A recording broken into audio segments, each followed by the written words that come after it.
Olá, turma do Colégio Fractal. Aqui é o Leandro Carvalho da Macena Neto.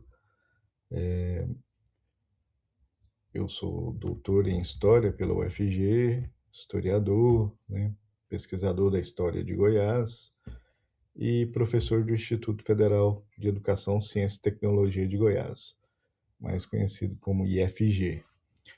Hoje eu vou conversar um pouquinho com vocês sobre atualização gramatical e linguística na pesquisa histórica. Então, eu vou falar um pouco sobre as mudanças nos sentidos das palavras, na grafia das palavras aí,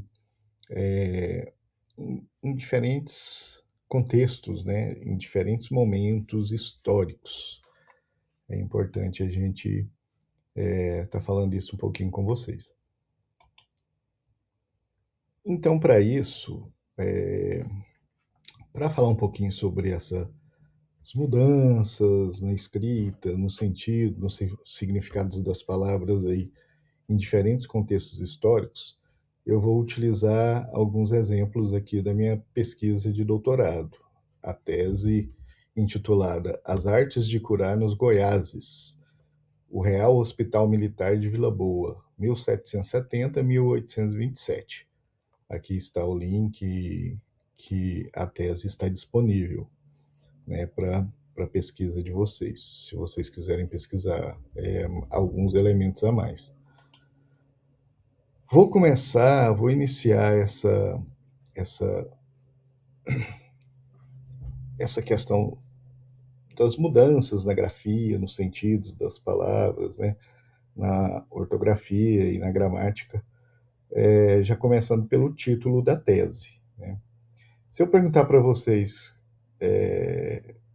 o que significa, o que é Guaiazes, algum de vocês sabem falar, explicar? Então eu pesquisei as artes de curar nos Guaiazes, né? O Real Hospital Militar de Vila Boa, atual cidade de Goiás. Então, se a gente vê Guaiazes, né, para um leitor desatento ou para qualquer outro tipo de leitor normal mesmo, se ler rapidamente o título, ele vai ficar em dúvida sobre o significado, o sentido, o que é aquela palavra. Né? Então, só para vou falar um pouquinho sobre a nota de rodapé com vocês na pesquisa histórica, mas eu vou deixar para falar um pouquinho mais adiante. Então, se a gente pega a grafia do século XVIII para referir-se à capitania de Goiás, né, que hoje é o atual estado de Goiás, a grafia se dava como Guaiazes ou Goiáses, né, como a palavra em negrito aí, muito utilizada no século XVIII e XIX. No início do século XX, essa grafia ela mudou, né? Então, Goiáses ou Goiáses passa a se chamar Goiás, com Y e Z no final. Então, esse uso etimológico aí do Y e do Z é herdado aí do português arcaico, né, que vem do latim. Então, era muito utilizado no lugar do I, o Y, e no lugar do S, o Z. Só que houve uma mudança ortográfica no século XX, entre algumas reformas entre 1931 e 43, que oficializou, né, o uso do I e do S. Então, consequentemente, a palavra Goiás, né, com Y e Z, ela passa a ser grafada aí com I e com S. Então, o Y cai entre o I, o Z cai entre o S. Então, nós tivemos aí uma mudança ortográfica aí importante nesse contexto. Então, só um primeiro exemplo para explicar para vocês essas mudanças. Então, a pesquisa histórica é importantíssima também para estar contextualizando e mostrando aí para vocês, os leitores, né, os pesquisadores, a importância dos pesquisadores para estar demonstrando aí essas mudanças, né, que houve em determinados contextos históricos das palavras, né, na escrita, no sentido das palavras. Então, nunca nós podemos consolidar e falar uma palavra, ela sempre vai ser a mesma durante toda a história da humanidade. Não. Isso é complexo afirmar. Eu trouxe para vocês um quadro que eu retirei de um documento, aqui está a referência dele, é um quadro da relação dos doentes, das moléstias, que são as doenças, né? Hoje em dia, então era muito utilizada essa palavra moléstias também, das comidas e tempo de tratamento no Real Hospital Militar de Vila Boa, o ano de 1813. A referência aqui do documento embaixo, né? Ele foi pesquisado no Fundo Brasil Colônia, no arquivo da Real Fazenda, no Museu das Bandeiras, na cidade de Goiás. Nesse quadro, nós temos aqui, na primeira coluna, à esquerda, nós temos a patente militar, né? Se ele era soldado, que companhia que era, se era dos pedestres, né? E aqui o nome, os militares enfermos, na segunda coluna. Os documentos, como os documentos eles estão bastante danificados também pelo tempo, né? Alguns rasgados, alguns comidos por traças. Aí nas palavras que nós não conseguimos ler, nas palavras a gente coloca aqui entre colchetes e coloca ilegível, né? E aqui então nós temos na segunda coluna os nomes dos militares: Francisco de Azeredo, João da Silva, Índio, né? Essa classificação aqui como índio, Gonçalo, Pedro e Miguel de Almeida. Na terceira coluna nós temos as doenças, moléstias, né? Bubão, sarnas gálicas, dores de cadeira, dores da garganta, sezões, gota serena, sarnas gálicas de novo. Na próxima coluna, dieta alimentar, que os enfermos tomavam, carne, farinha, arroz, e o período que ele ficou tratando das doenças dentro do Real Hospital Militar de Vila Boa. 13 dias, 40, 11, beleza. Isso aqui, trouxe esse exemplo só para ilustrar essas transformações aí vamos dizer assim, na escrita, né? Na escrita ortográfica, né? Durante o passar do tempo. É importante a gente ressaltar, né? Trazendo aqui para vocês, na pesquisa histórica, geralmente nós mantemos a grafia das palavras de acordo com o contexto histórico pesquisado, né? Isso o historiador e historiadora faz para manter, né, a referência lá no documento ou nas fontes históricas pesquisadas que apresentavam aquelas grafias. Por isso que eu não tirei lá do título a palavra Guaiazes, as artes de curar no Guaiazes, o nome Gota Serena lá no quadro 8, Sarnas Gálicas. Mas o que nós utilizamos de um recurso? O historiador, ele escreve sobre o passado, mas o passado não vai ler, não vai ter acesso a essa pesquisa do historiador, que escreveu muito posterior. Igualmente eu escrevi no 2000, defendi a tese de 2019 e escrevi sobre o final do século XVIII e início do século XIX. Mas nós temos um dever ético e moral com esse passado. Qual que seria esse dever ético e moral? Manter a escrita fiel aos documentos históricos, mas nós utilizamos um recurso da nota de rodapé, né? Essa nota de rodapé ela é importante, nós mantemos a grafia original, ela é importante para atualizar o sentido e os significados da palavra, porque o historiador ele escreve, os leitores da pesquisa histórica, da pesquisa historiadora, ele lê aquele trabalho no tempo presente que o historiador escreveu. Então, eu defendi minha tese em 2019, as pessoas que vão ler são de 2019, 2020, 2021 e a do ano atual, 2026.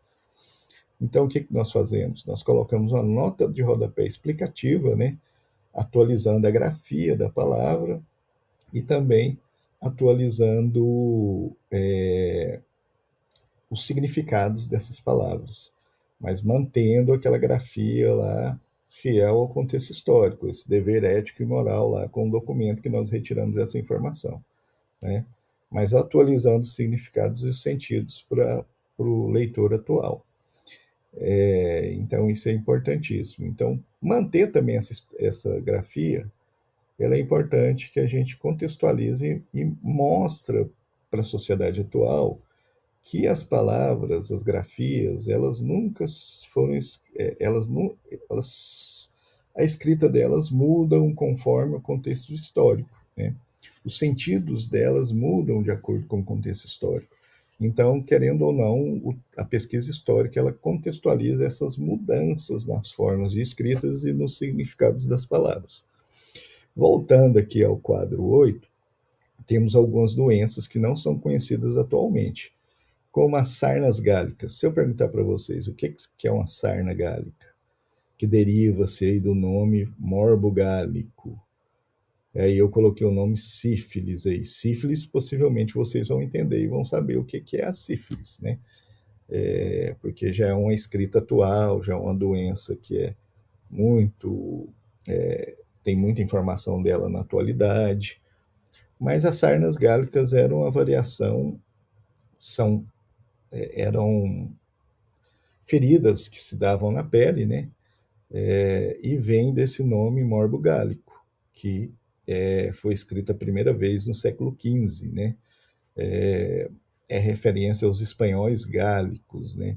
Então, o morbo gálico, como era escrita até a metade do século XVIII, mais ou menos, aí da segunda metade em diante, até no século XIX e atualmente no século XX, XXI, nós conhecemos esse morbo gálico como sífilis, né? Então, é uma doença sexualmente transmitível. Naquele contexto, nós chamávamos de doenças venéreas, né? Então, tinha um outro nome para essas doenças. Então, estou mostrando para vocês essas mudanças na ortografia, né? E nos sentidos e significados das palavras. Então, a sífilis era chamada de morbo gálico e algumas variações da sífilis, as sarnas gálicas, que era feridas que se davam na pele, né, em decorrência da pessoa estar doente com a sífilis, ela teve essa variação de nomes aí no processo histórico, né, do século XV até o século XVIII, e aí do século XVIII, segunda metade em diante, a gente conhece como sífilis. Outra doença que eu trouxe lá no quadro 8 é a gota serena. Se eu perguntar para vocês o que é a gota serena, vocês sabiam responder o que seria a gota serena? A gota serena, a partir das pesquisas históricas que nós fizemos, ela é a atual amaurose, né? É um tipo de catarata. Ela é mais conhecida como catarata negra. Ela é uma doença oftalmológica, né? É uma doença dos olhos que ataca a visão, né? Podendo causar cegueira.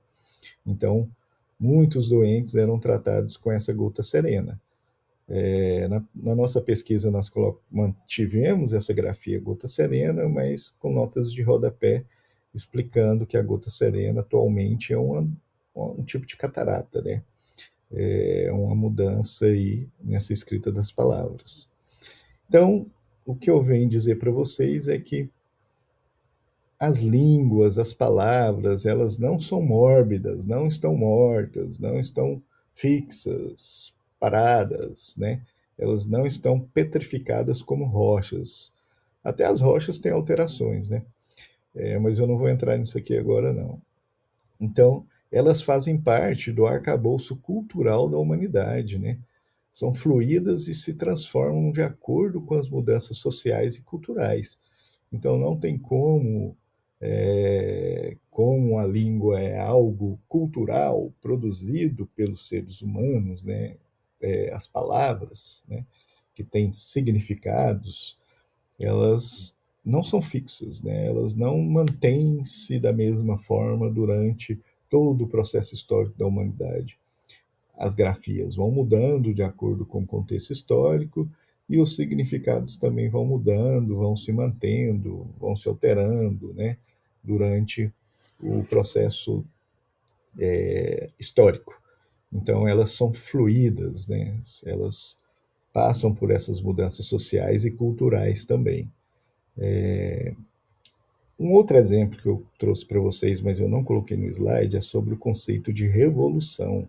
A palavra, o termo revolução, né? Pela primeira vez ela foi escrita no período do Renascimento Cultural e veio falar, referir-se à Revolução dos Corpos Celestes, né? Da Revolução Copernicana, do Nicolau Copérnico. Com o andar dos séculos, durante a Revolução Inglesa, ela teve o significado, essa palavra revolução, de voltar ao estágio anterior, né? Então, a Inglaterra, quando houve o retorno para a monarquia, chamou-se de revolução. Somente no século XVIII, em 1789, com a Revolução Francesa, a palavra revolução ela teve o sentido que nós usamos até hoje, né, de mudanças estruturais, de mudanças significativas na sociedade. Então, até hoje nós temos esse conceito. Aí nós temos os usos políticos dessa palavra revolução, né? Alguns querem dar golpe, fazer reformas e falar que é revolução, mas não é revolução. Então eu espero aqui ter sido claro e que vocês compreendam o que eu quis passar para vocês. Um abraço.